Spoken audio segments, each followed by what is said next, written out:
La pause d'art. Anecdotes, passion, parcours inspirant d'artistes d'ici pour le monde et ceux du monde pour ici.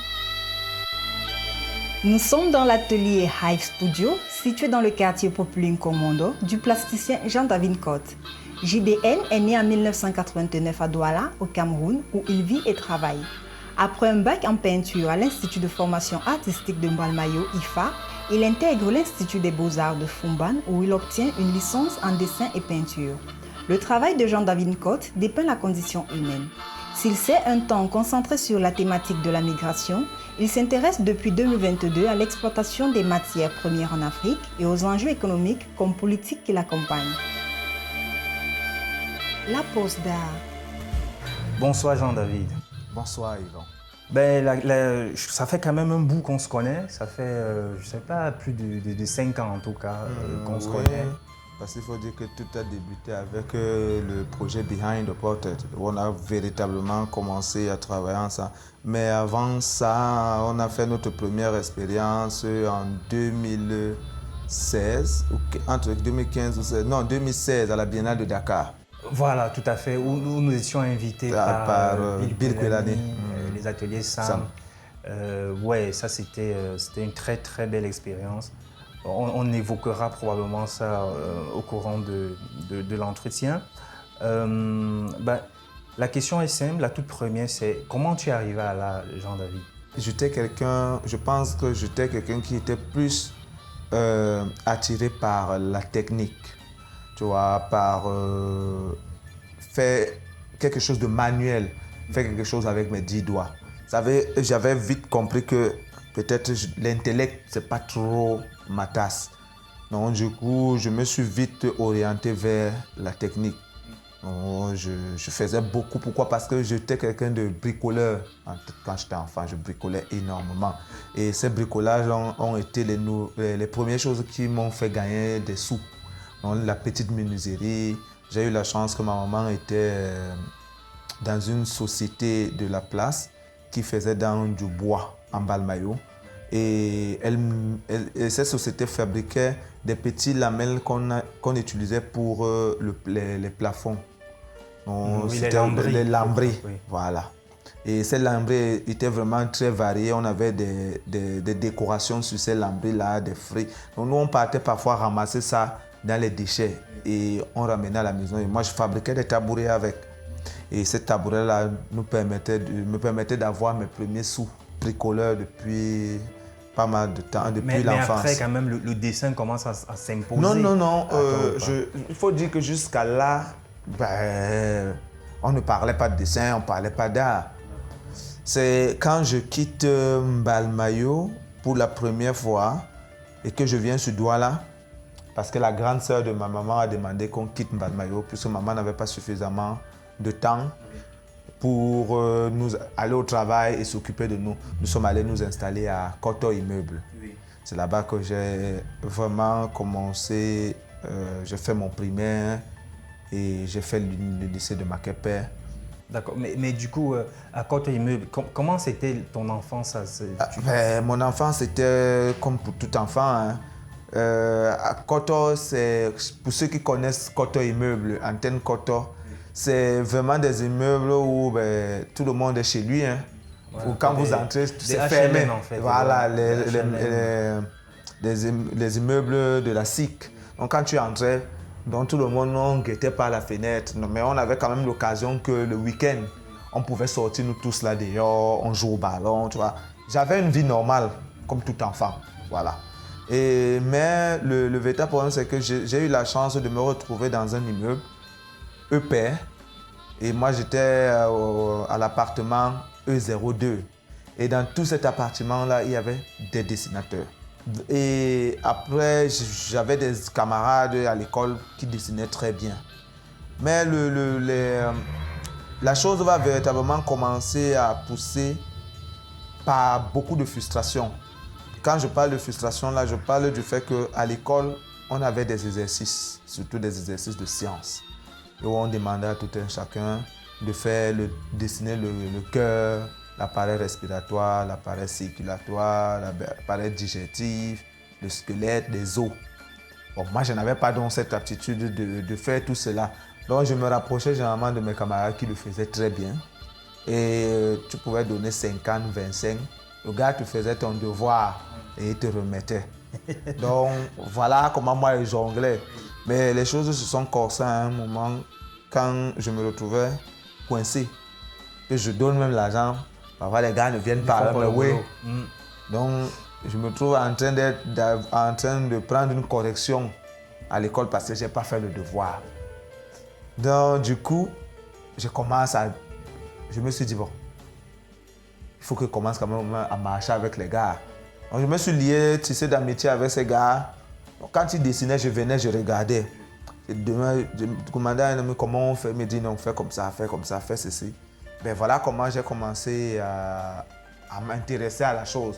Parce que je voulais résoudre un problème scolaire. Je ne voulais plus avoir la fessée. Donc, j'ai commencé à le faire.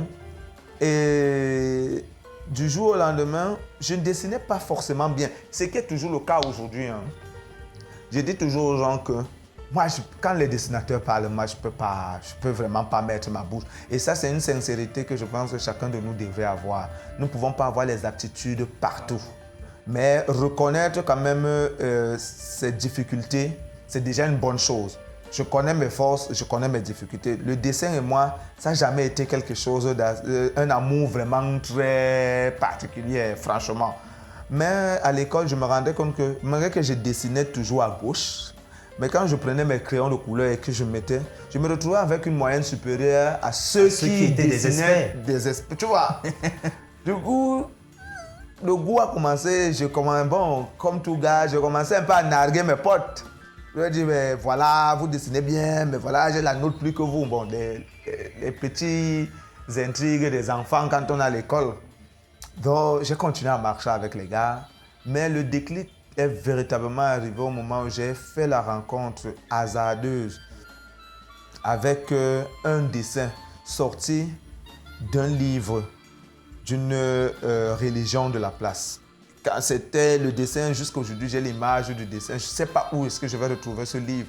C'était le ciel bien représenté et tu avais un cavalier sur un cheval qui sortait véritablement de ce ciel-là. Donc, c'était tellement joliment bien fait que j'ai dit à mon ami que voilà ce que j'ai envie de faire. Donc, voilà la rencontre véritablement avec le goût de l'art. Et donc, après ça, il y a ce déclic-là. Et bien entendu, tu te retrouves après ton bac à l'IFA, l'Institut de formation d'art. Non, pas forcément. Je commence d'abord à faire ce qu'on appelle les cahiers de morceaux choisis. Je deviens expert en vente de cahiers de morceaux choisis. J'achetais mon ancienne école où j'avais eu la socialisation, où j'ai eu mon CP et le concours.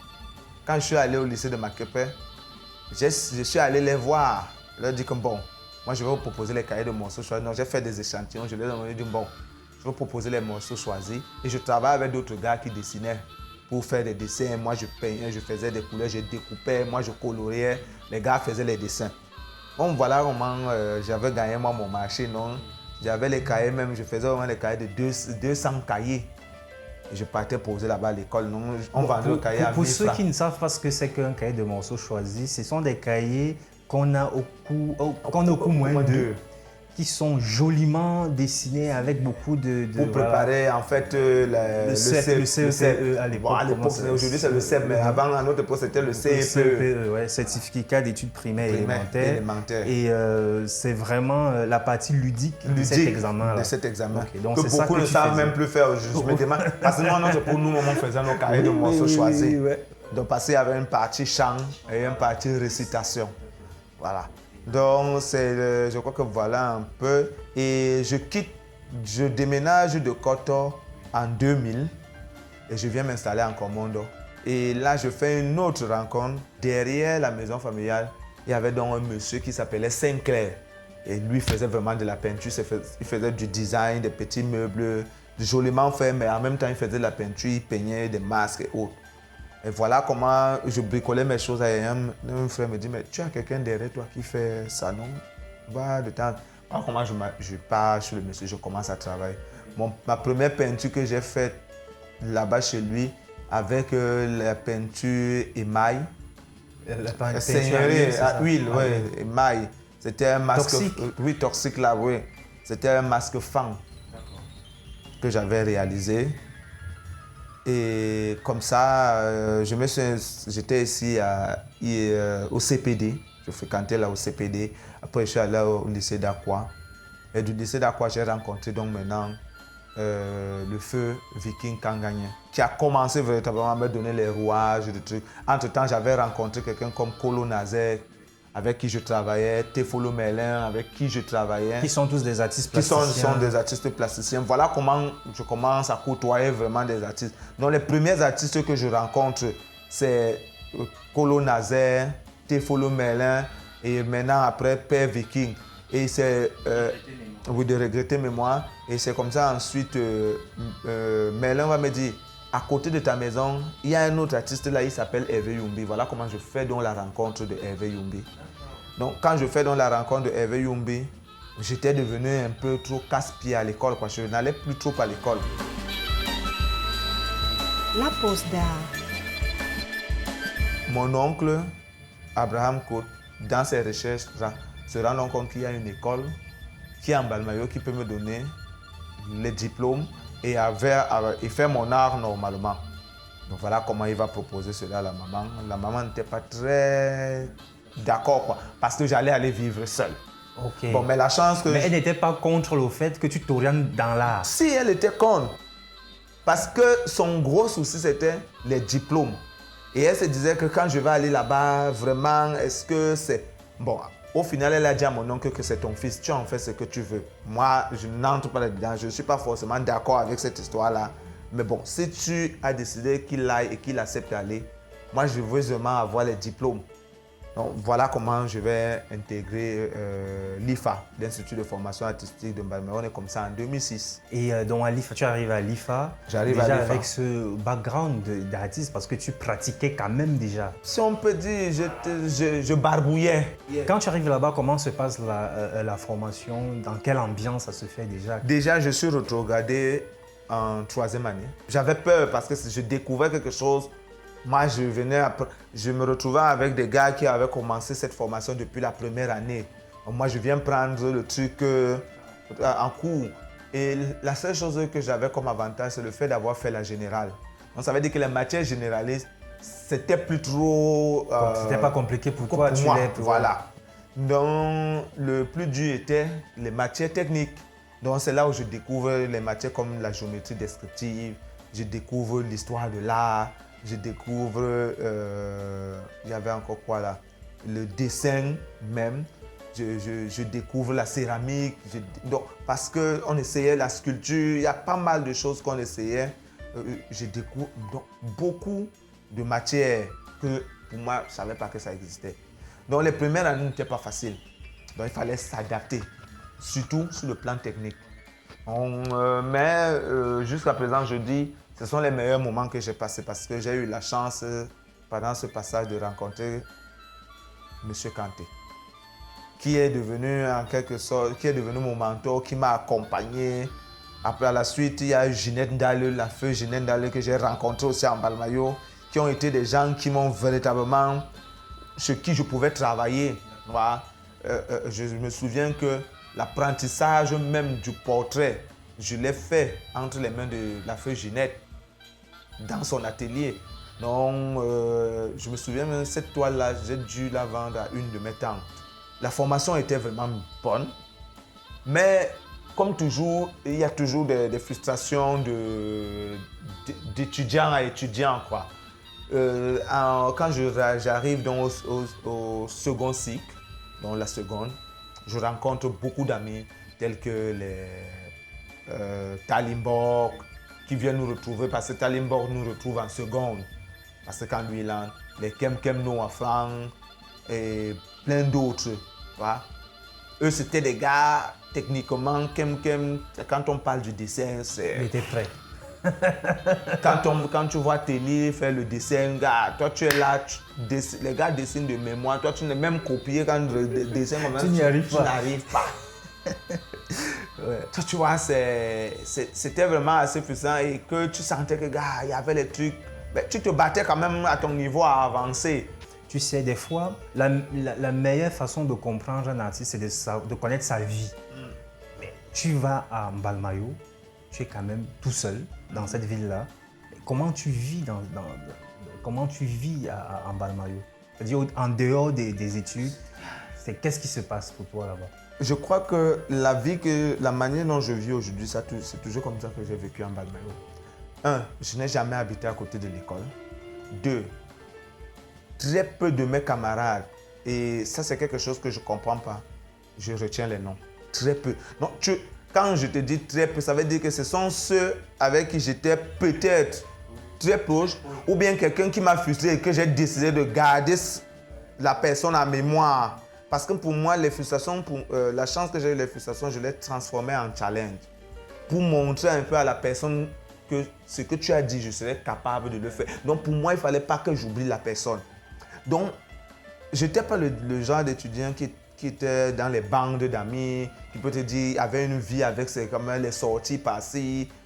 Les gars me chassaient même dans leur business, quoi. Quand les gars étaient forts dans les graffitis et autres, tu vois. Les gars avaient toutes des petites, ils avaient tout. Moi, j'étais quelqu'un d'assez très éloigné dans ce système-là. Moi, je venais faire mon school.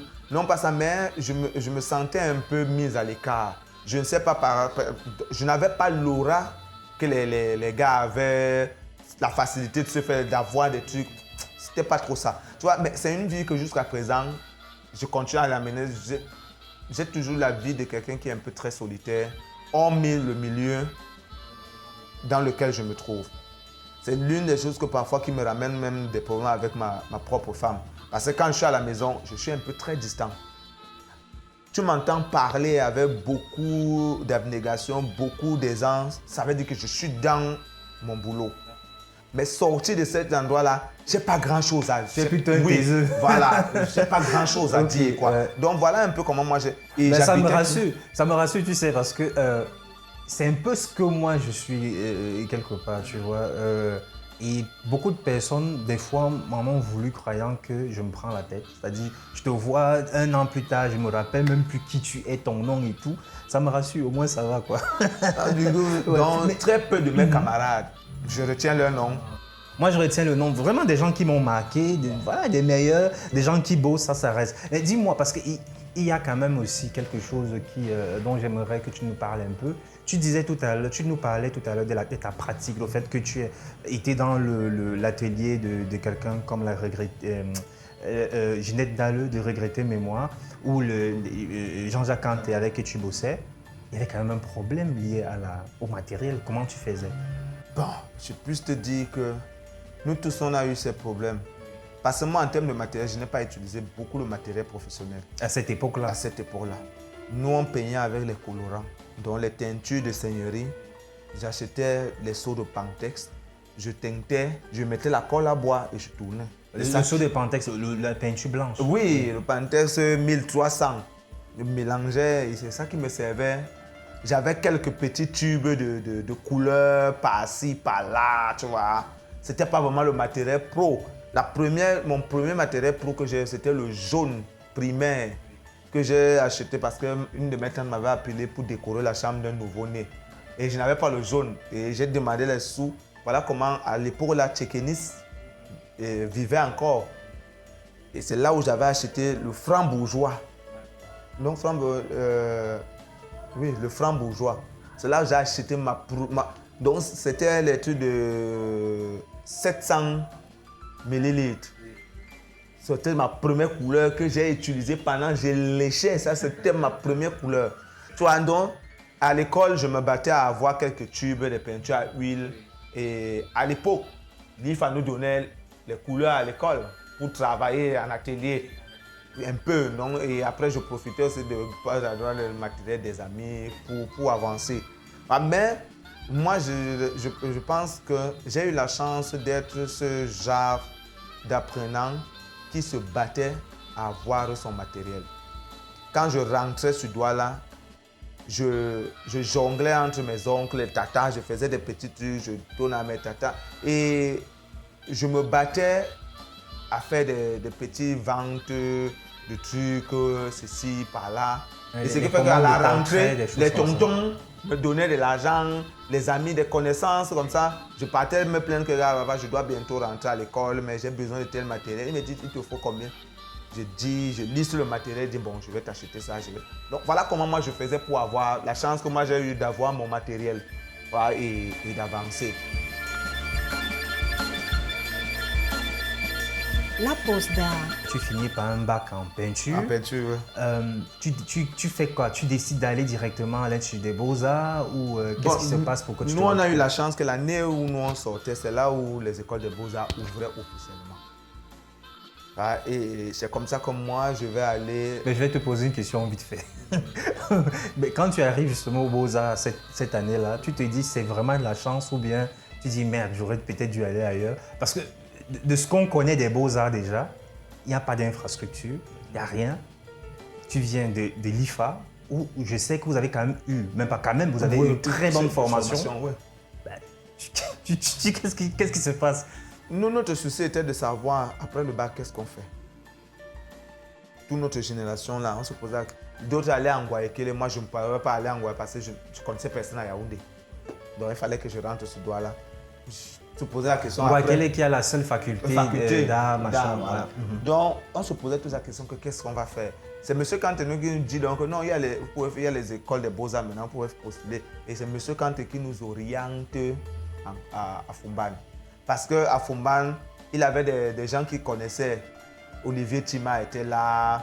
Tu avais le faux professeur Notieux qui était le directeur. Donc, tu vois, donc, du coup, M. Kanté savait que c'était quand même une école qui avait des dirigeants, un dirigeant qui s'y connaît dans le domaine de l'art. Donc, voilà comment il nous a orientés. Je suis allé avec Kem Procor, Twinjan Procor. Je suis allé avec, je crois, 5 quittant de l'IFA pour là-bas. Nous sommes partis, Ngono, elle a fait architecture, elle n'a plus fait peinture, elle est partie plutôt en architecture. Ok.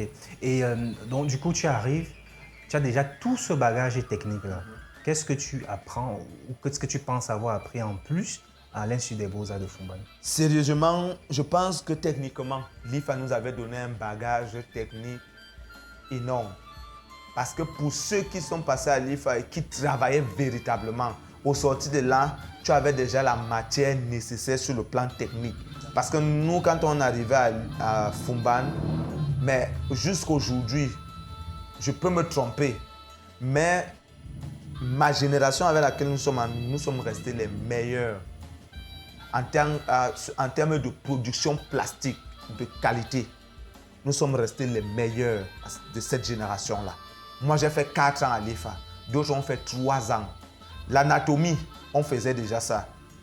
L'histoire de l'art que nous, on a fait, par exemple, à l'IFA, ne se faisait pas de la même manière aux Beaux-Arts de Fumban. Tu vois.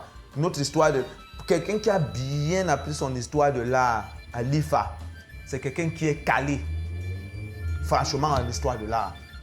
Parce que c'est bien segmenté, très bien. En atelier, nous, on n'avait pas de problème. C'était clair que techniquement, vous n'avez plus rien à apprendre, à attendre. Non, pas qu'on n'avait plus rien à apprendre, mais on avait déjà... non, il n'y avait plus grand-chose parce qu'on avait suffisamment les armes qui nous permettaient d'être très flexibles dans la chose. Et du coup, c'est quoi? C'est plus le côté théorique? C'est plus la théorie. C'est là où je rencontre quelqu'un comme Madame Bellinga, qui devient celle qui nous tient. Moi, jusqu'aujourd'hui, c'est elle qui m'a appris la théorie, comment commencer à penser et à réfléchir sur son travail. C'est elle qui a commencé à me dire non, vous peignez bien, mais il n'y a pas que la peinture, il y a des réflexions. Pourquoi tu peins? Qu'est-ce qui t'anime? Tu vois, et il y avait des exercices qu'elle nous faisait, les exercices d'état d'âme, donc qui te permettent de t'embrouiller, mais après, ça lui permettait de voir le tempérament, les émotions de tout. Et en fonction de ça, elle vous orientait que non. Voilà un peu ce que je vois dans ce que tu fais sur tes états d'âme. Voilà un peu, essaye un peu de voir ça. Mais cet exercice-là, ça consistait en quoi? À libérer l'intérieur de l'apprenant. L'artiste, c'est l'intérieur. ce n'est pas l'extérieur. Donc, tu ne peux que transmettre ton vécu. Imagine quelqu'un qui, tout pour lui, même si tu lui donnes le jaune brillant comment, ça va toujours passer au gris. Tu lui donnes ça passe toujours à une couleur sombre. Donc, rien qu'à partir de cette couleur-là, tu peux d'ailleurs connaître l'intérieur de la personne. La plupart de mes trucs étaient trop sombres, c'était trop violent. Tu vois, elle a compris d'une certaine manière que j'avais quelque chose qui me perturbait. Même si je riais, n'importe quoi, mais au niveau de la peinture, ça ne pouvait pas mentir. Ouais, vu que tu peignais ce qui était en toi. Donc voilà, elle a commencé à faire un travail purement psychologique, d'échange, de discussion, parce qu'elle nous a tenus en toutes les matières théoriques. Hein. C'est Mme Belinga qui nous tenait ça. C'est cette année-là. Ok. Pendant tous les 3 ans, c'était elle qui gérait la théorie. Il y avait une autre dame, Mme Chamba, que j'ai rencontrée, parce qu'elle gérait le département elle était beaucoup plus dans le domaine de la danse, des arts du spectacle. Et grâce à elle, j'ai intégré le groupe de danse de l'école et ça me permettait vraiment de dégager. Tu vois, et avec elle, c'était vraiment aussi ces échanges-là sur le caractère de la personne et tout. Donc, ce sont des femmes qui m'ont énormément aidé à restructurer pas mal de choses dans ma vie, quoi. Tu vois. Donc, ces femmes ont été très, très importantes lors de mon passage. Je voudrais savoir, Jean-David, comme tu le sais, ce podcast est vraiment orienté vers les jeunes apprenants des beaux-arts d'ici et peut-être même d'ailleurs déjà. Quels sont les problèmes que tu as rencontrés quand tu étais aux beaux-arts? Les problèmes que j'ai rencontrés. Les difficultés, oui. Les difficultés. La zone où je me trouvais avait un problème d'abord d'électricité. Problème d'Internet. Ça n'a pas beaucoup changé. Ouais. À l'école, 0 bibliothèque.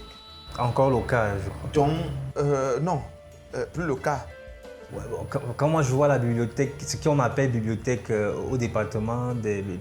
Désolé, je te donne une information. Jean-David Cotte a offert à cet établissement près de plus de 200 livres. D'accord. Ben, c'est récent alors. C'est récent ou pas? C'était qu'en 2018. Non, 2020. 2020.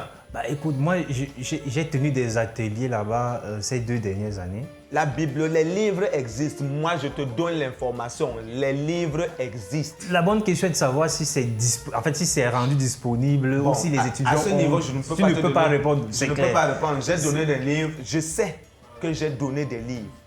Les mêmes livres ont été donnés à l'école des beaux-arts de Konsamba. Les mêmes livres ont été donnés à l'école du Sahel. Les 3 écoles des beaux-arts avec l'association avec laquelle je travaille et le projet que j'avais mené, cette association a collecté des livres d'art. Parce que quand ils offraient des livres, ils ne nous offraient pas des livres d'art. C'était des livres de société et autres. Mais quand la rencontre que j'ai faite avec cette association, je crois que c'est la main de maman, quelque chose comme ça, je leur ai parlé de mon projet, de ce que le rêve qui m'anime, c'est de voir les écoles des beaux-arts dotées. Mon école, moi je partais d'abord de Fumban, dotée d'une bibliothèque. Et je leur disais que mon rêve était un jour, si ma carrière prend vraiment son envol, ce sera des choses que j'essayerai de faire pour offrir des livres à cette école-là. Ils ont récolté des livres à la fondation d'Aper. Ils ont pris le musée du Louvre à donner, le musée Quai Branly a donné des livres, sans compter les catalogues et autres. Je te dis ce qui est. Les écoles de beaux-arts sont nanties des livres. Mais maintenant, c'est l'accessibilité à ces livres pour ces enfants que je me demande pourquoi ces livres ne sont pas encore mis à la disposition des étudiants. Ok. Bon, dans tous les cas, on sait à qui poser cette question et tu peux compter sur moi, la question sera posée. Donc, tu dis qu'il n'y avait pas de bibliothèque quand tu y étais, c'était un problème? Oui, c'était un gros problème parce que quand on te donne, par exemple, un exercice de recherche, imaginons, vous avez l'exposé. Vous faites comment pour trouver des informations? Il faut malheureusement lire, pas malheureusement, la recherche documentaire. Il a une étape. Ouais. Le comble, c'est que vous vous retrouvez tous avec les mêmes informations. Pourquoi? Parce que vous allez taper tout sur Google. Donc, vous ne pouvez pas aller au-delà de ça. 4. L'inaccessibilité aux événements artistiques. La distance déjà de la ville fait en sorte que c'est difficile d'assister aux événements artistiques hormis de l'école. À suivre donc la pause d'art. Merci à vous d'être si nombreux à nous écouter. Nous vous donnons rendez-vous la semaine prochaine pour aller à la découverte d'une histoire intimement liée à l'art. La pause d'art est une idée d'Yvon Gassam. Voix off, Solange Nembe. Musique, Tumo. Mixage, Ralin Gangmo. Réalisation, Yvon Gassam. La pause d'art est un podcast produit par African Entertainment avec le soutien du laboratoire de théâtre de Yaoundé, Otni et de Satek Records.